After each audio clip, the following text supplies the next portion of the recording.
मेरा नाम निशा है। मेरी शादी रवि से 1 साल पहले हुई थी। रवि एक बड़े शहर में अच्छी नौकरी करते हैं। ऑफिस की तरफ से ही हमें एक अच्छा फ्लैट मिला है।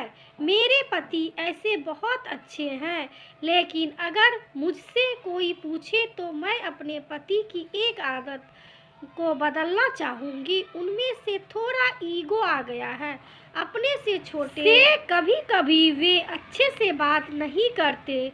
मुझे यह बात अच्छी नहीं लगती थी, लेकिन मैंने उन्हें कभी इस बारे में टोका नहीं। हमारे घर में पहले एक नौकरानी आती थी, लेकिन उनके इसी स्वभाव के कारण कोई टिकता नहीं था। उनका कहना था कि अगर ये ऐसे नहीं कहेंगे तो कोई आजकल कोई काम नहीं करता। शायद उनका यह स्वभाव उनके ऑफिस के अनुभव से आया होगा, क्योंकि उन्हें काम पूरा करवाने का बहुत प्रेशर रहता है। इस कारण उनके स्वभाव में यह कठोरपन आ गया है। अब फिर मैंने नए काम करने वाले की तलाश शुरू की। बड़ी मुश्किल से कुछ दिन बाद घर पर एक शख्स आए। उन्होंने अपना नाम कालू बताया था। उम्र उनकी 55 साल की थी।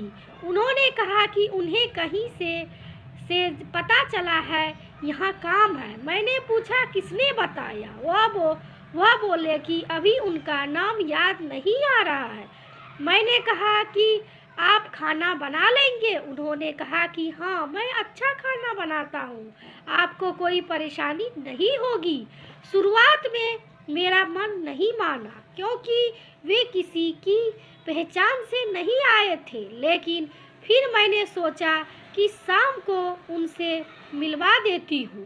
शाम को जब वे घर आए तब मैंने कहा कि कोई काम के लिए आया है। उन्होंने भी कहा यह कहाँ की, क्या उसे जानती हूँ? मैंने कहा कि नहीं, वे कालू से मिले। पूछा कि पहले भी काम किया है।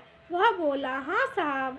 उनकी उम्र के चलते उन्होंने भी यही सवाल पूछा कि तुम खाना वाना बना लेते हो? वे बोले ही थोड़े घबराए हुए थे। कहा साहब बना लूँगा। ठीक है। उन्होंने कहा कहाँ और कहाँ की साफ सफाई से खाना बनाना, और छुट्टी नहीं मिलेगी। रोज रोज का नाटक नहीं चलेगा कि तबीयत खराब है या घर में कोई बीमार है।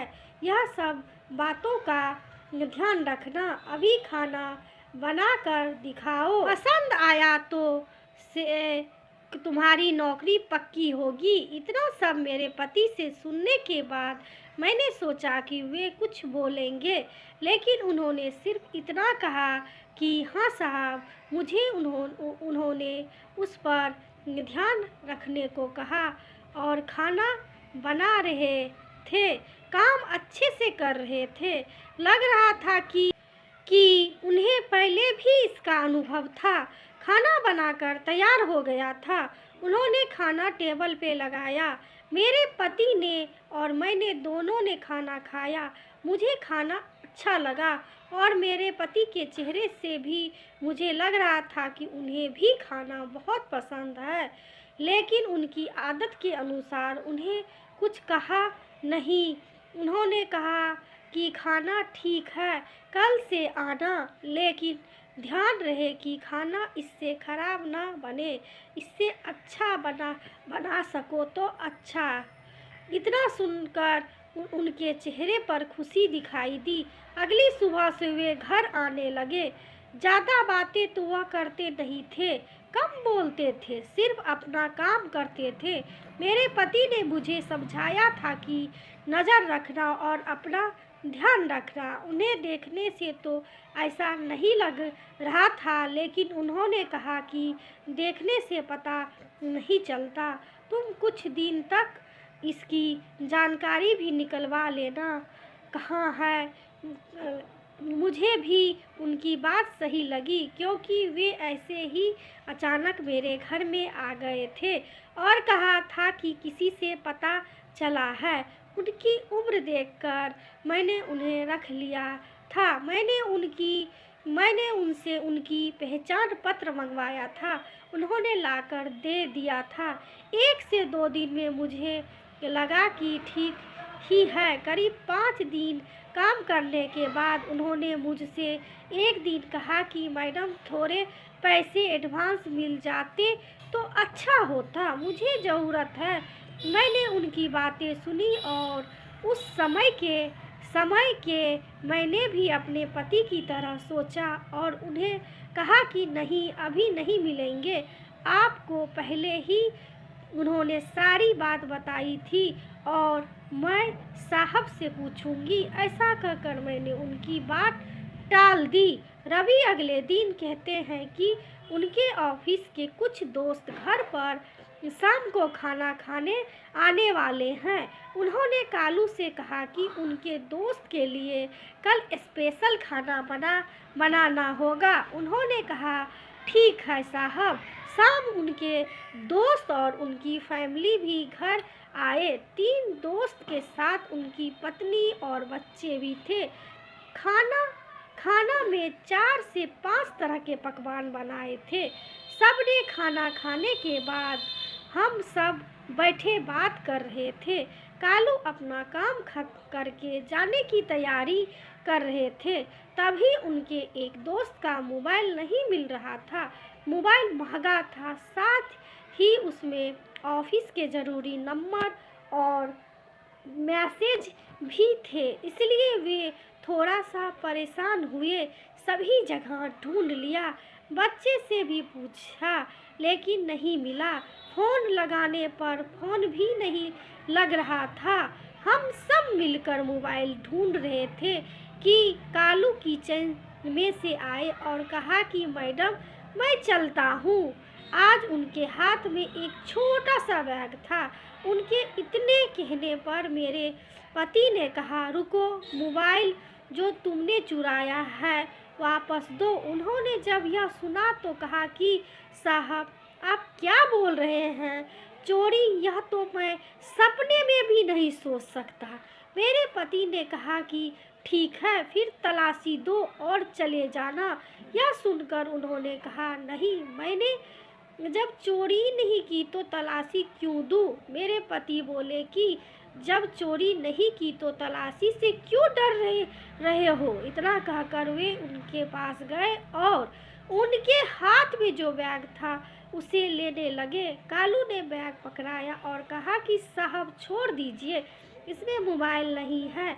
मेरे पति को गुस्सा आ गया। कहा, एक तो चोरी करता है, उस पर आंख भी दिखाता है।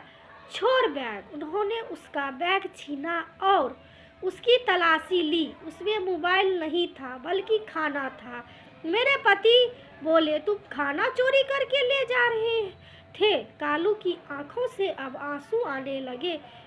वे बोले, मैंने चोरी नहीं की।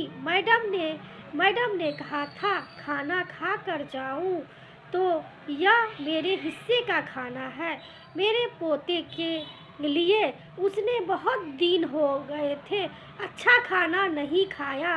साहब, मेरा बेटा होता तो शायद मुझे आज यह दिन देखना नहीं पड़ता। मेरा बेटा 4 साल पहले चला गया, एक लौता बेटा था। घर में मैं ही हूँ। उसकी बीमार माँ मेरी बहू और पोते के लिए बड़ी मुश्किल से घर संभाल रहा हूँ। खाने के लिए अच्छा बना तो मैंने सोचा मेरे पोते को खिला दूँ और उसके चेहरे पर जो खुशी आएगी वे देखना चाहता था। मैंने मैडम से एडवांस भी मांगा था घर के लिए। इतना बोलकर वे बिना खाना लिए ही चले रोते हुए चले गए। वे इतना कुछ झेल रहे थे, हमें इसका पता ही नहीं था।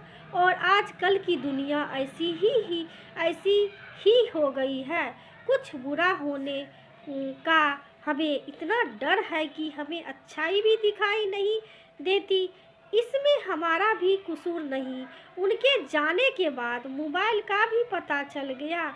उन्हीं का बच्चा बोला कि उससे मोबाइल नीचे गिर गया था और बंद हो गया, पापा डांटेंगे, इसलिए उसने मोबाइल सोफे के नीचे रख दिया। उसके पिता को इन सब के लिए शर्मिंदा होना पड़ा। पहली बार रवि की आंखों में पछतावा दिखा था। रात रवि ठीक से सोए नहीं। हालांकि उन्होंने मुझसे कुछ कहा नहीं, लेकिन मुझे पता था कि वे फिर नहीं आएंगे, इसलिए मैं जल्दी उठी और घर का काम खुद करने लगी।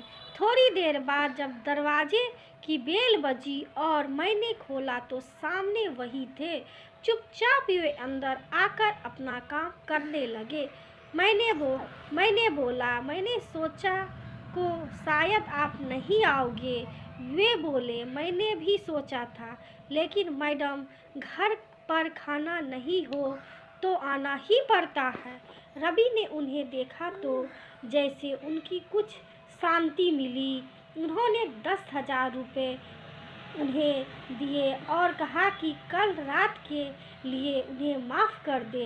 पैसे लेने से उन्होंने मना किया तो वे बोले कि यह एडवांस है, रख लीजिए, बस इतना ही चाहिए था।